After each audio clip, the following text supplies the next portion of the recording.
रुसली कुंकू हसलं मालिकेच्या आजच्या भागामध्ये आपण पाहणार आहोत की इकडे आता जेव्हा बाळजा घरी येते ना, तेव्हा बाळजाला सगळा तो प्रसंग आठवू लागतो.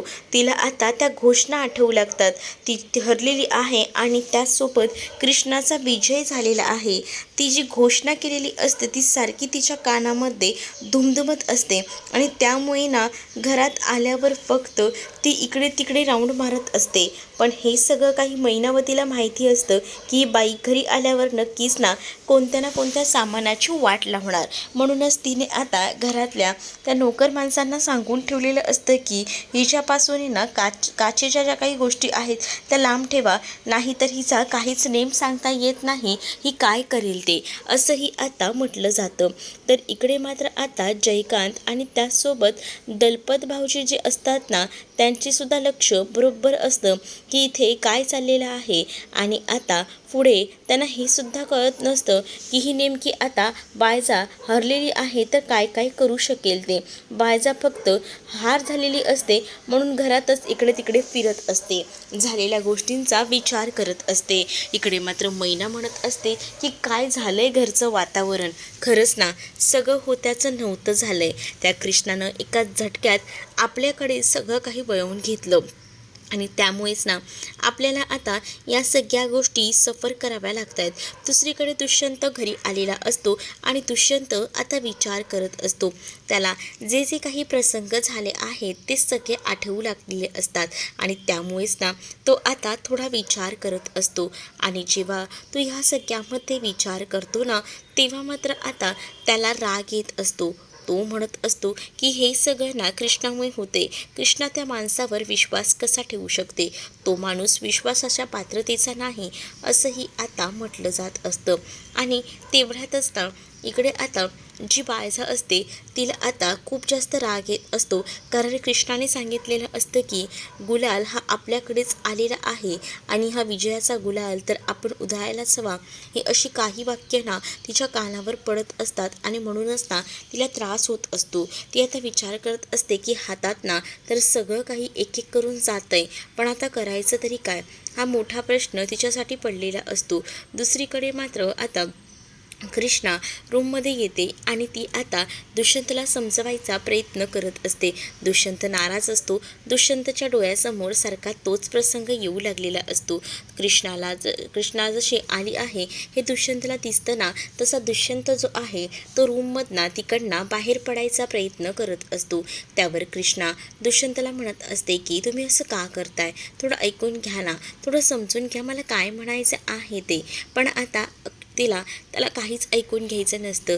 दुष्यंत म्हणतो की मला ना तुझ्याशी बोलण्याची इच्छा नाही आहे. मी तुला सांगितलंय ना, तुला सांगितलं होतं मी त्या माणसासोबत बोलू नकोस, त्या माणसाचे बाहेरचे अनैतिक संबंध आहेत आणि त्या माणसासोबत तू बोलतेस. पण आता कृष्णाला दुष्यंतला सगळी सत्य परिस्थिती सांगायची असते आणि म्हणूनच त्याच्याकडनं वेळ घेत असते. त्याला म्हणत असते की बाहेर समजेजण तुमची वाट बघतायत, चला ना बाहेर. पण आता दुष्यंत बाहेर यायला सरळ सरळ तिला नकार देतो. त्याच वेळेला आता दुष्यंतला ती म्हणत असते की असं करू नका, गावातल्या लोकांसाठी तरी निदान चला, नाही तर लोक काय म्हणतील याचाही विचार करा. तिने अक्षरशः स्वतःच्या गळ्यामध्ये जो सगळ्यांनी मिळून हार घातलेला असतो ना तोच हार आता त्या दुष्यंतच्या पायापाशी ठेवलेला असतो.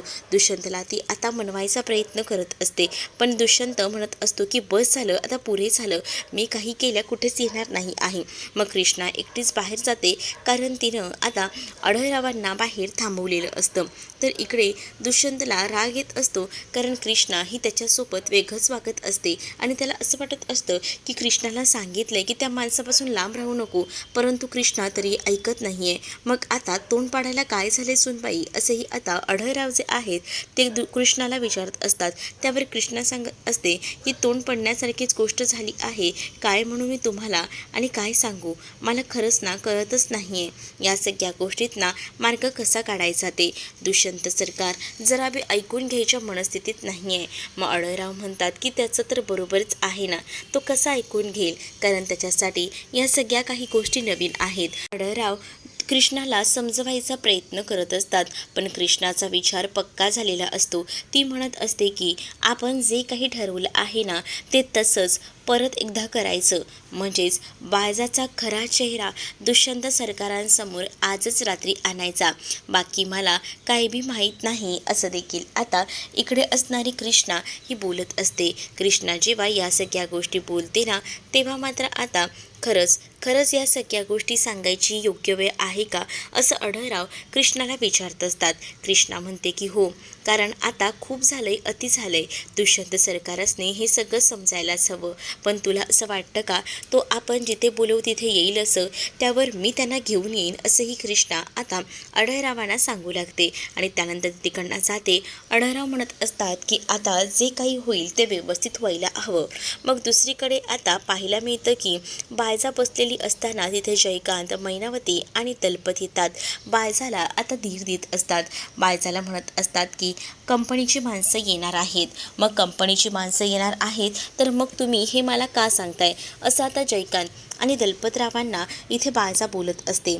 बायजा खरं तर कृष्णाचा हा प्लॅनिंग असतो की कंपनीतली माणसं येणार आहेत गावामध्ये सांगायचं, म्हणजे जेणेकरून बायजा मुद्दामून त्या कंपनीवाल्यांशी तरी बोलायला येईल हे तिला माहिती असतं. आणि कंपनीवाल्यांशी बोलायला यायचं म्हटल्यावर ती मोठी डील असते करोडोंची, त्यामुळे ती ते एकटीच येणार हे सुद्धा बरोबर कृष्णाला माहिती असतं.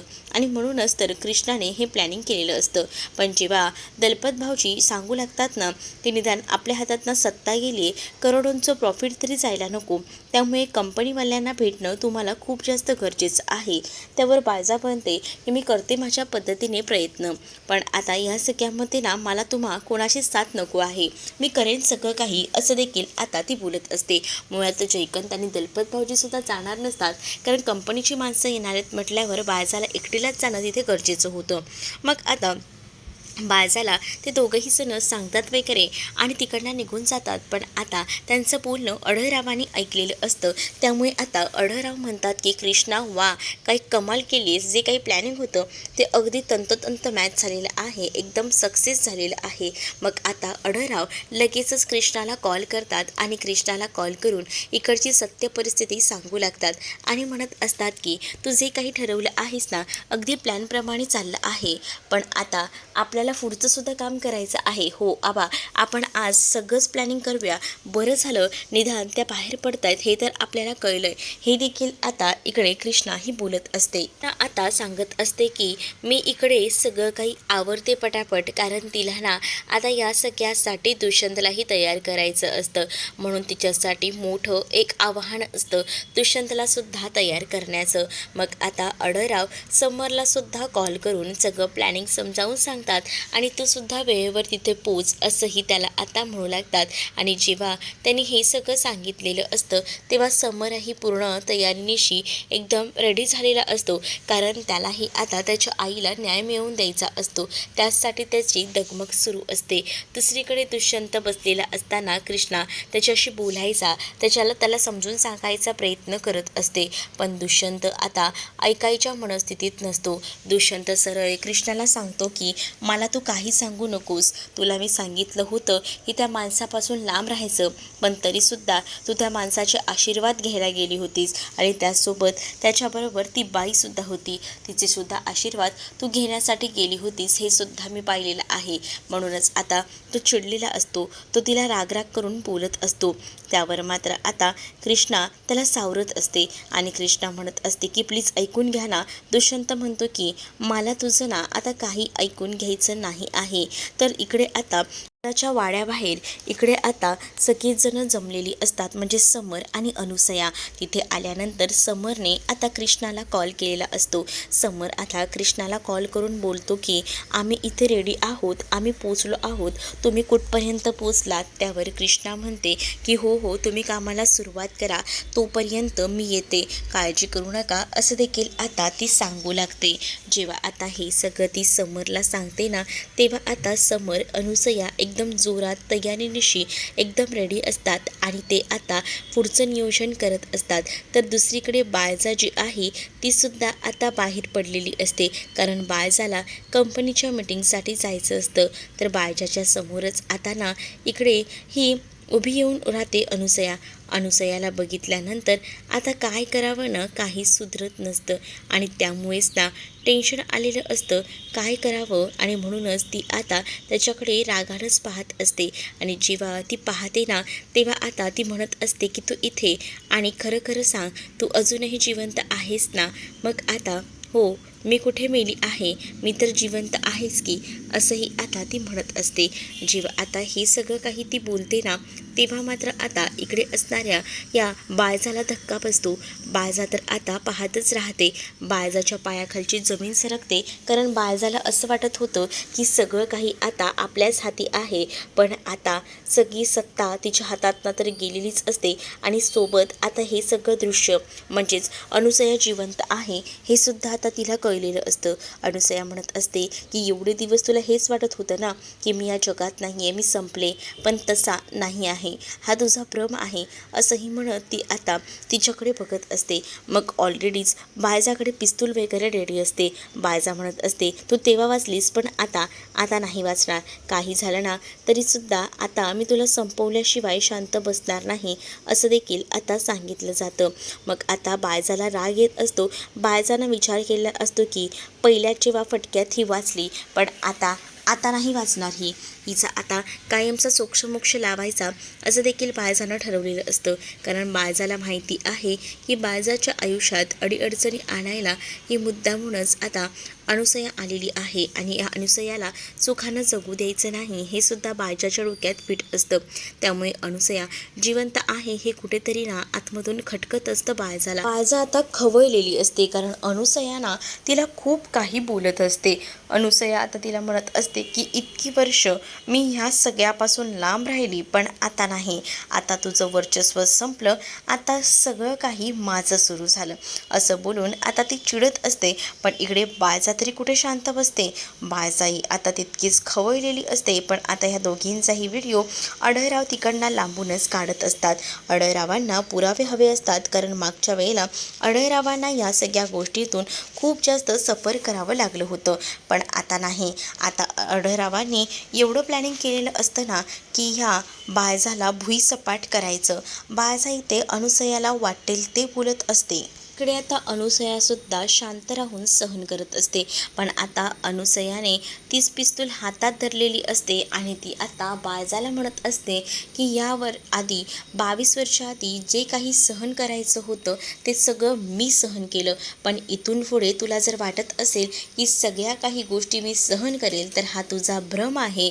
इथून पुढे ना नाही होणार तुझ्या काही सगळ्या गोष्टी सहन, आणि जिथे मला नेऊन तू धमकी दिली होतीस ना तिथेच आता मीही तुला घेऊन जाणार, हे आता ती तिला म्हणत असते. दुसरीकडे कृष्णाला टेन्शन आलेलं असतं, कारण कृष्णाला वेळेवर पोचायचं असतं. कारण तीही विचार करत असते की जर मी आता इथेच जास्त वेळ थांबली तर प्रॉब्लेम होईल, त्यासाठी तिची आता तगमग सुरू असते. ती आता इथे फोनवर बोलत असते, कारण तिच्या मागे सुद्धा ना आता सारखा समर कॉल करत असतो आणि समर तिला विचारत असतो की झालंय का, निघालीस का, असे एक अनेक प्रश्न त्याचे असतात. मग आता कृष्णा म्हणत असते की हो येतेच आहे मी, पण कृष्णासमोर मोठं आव्हान असतं ते म्हणजे दुष्यंतला समजवायचं आणि दुष्यंतला तयार करायचं. यासाठी कृष्णा थोडी डगमगत असते. पण इकडे मात्र आता अनुसयाने या बाळजाला चांगलंच वेटीस धरलेलं असतं आणि बाळजाला ते पिस्तूल दाखवत म्हणत असते की आता गपगुमान इथून चलायचं आणि मी सांगेन ना तिथे यायचं. बाळजाचा आता नाईलाज होतो. बाळजाला अनुसया जे काही बोलत आहे ते ऐकावंच लागतं आणि त्यामुळेच ना आता ती हळूहळू का होईना तिकडनं पलटी मारत असते आणि तिकडनं जायचा प्रयत्न करत असते. कारण अनुसयाच्या हातामध्ये आता पिस्तूल असते आणि अनुसयाला बघूनच ना आता खूपच जास्त भीती वाटायला लागलेली असते इथे असणाऱ्या बाळजाला. त्यामुळे बाळजा ही डगमगते आणि बाळजा अनुसया सांगते तसे आता पुढे पुढे सरकत जाते.